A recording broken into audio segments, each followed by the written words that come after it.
किसी भी चैनल का नाम चाहे चर्चा ना भी हो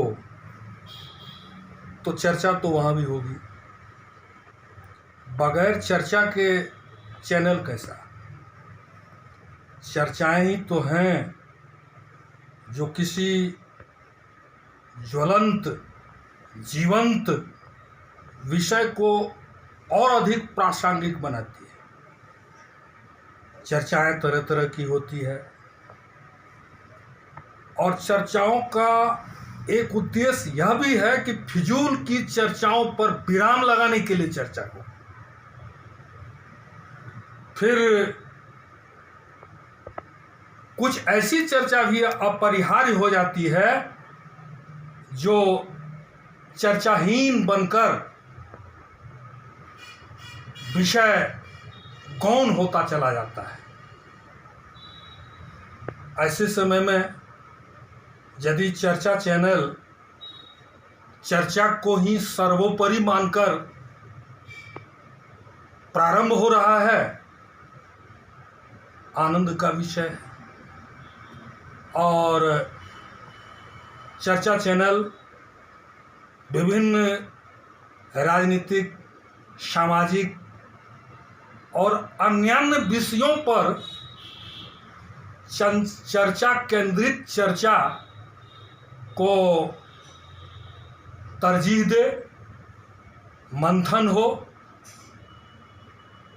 और फिर विभिन्न विषयों के विशेषज्ञ द्वारा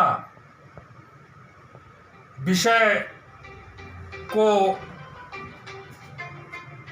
जनसामान्य के समझ के मुताबिक सामने रखे तो इसकी प्रासंगिकता, इसकी समसामयिकता और उसकी उपादेयता समाज हित में, राष्ट्र हित में, व्यक्ति हित में होगा। और जो कुछ भी चर्चा से नवनीत निकल कर आएगा उससे समाज लाभान्वित होगा। और खासकर सामाजिक और राजनीतिक विषय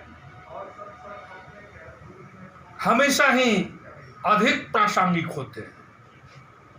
इसकी प्रासंगिकता किसी विचारोत्तेजक चर्चा का भी मोहताज नहीं है, क्योंकि चर्चाएं तो होती ही हैं। वो नुक्कड़ पर चर्चा हो जाए, किसी अलाव के पास चर्चा हो जाए और पीपल के छाव के पास चर्चा हो जाए, चर्चाएं अप्रतिहत, निरंतर और सदैव प्रवाहमान होती हैं। ये चर्चाकार अचर्चित लोग भी हो सकते हैं और नामचीन भी लोग हो सकते हैं, लेकिन चर्चा महत्वपूर्ण है और शख्सियत उतना महत्वपूर्ण नहीं है जितना महत्वपूर्ण है चर्चा। इसीलिए चर्चा चालू रहे,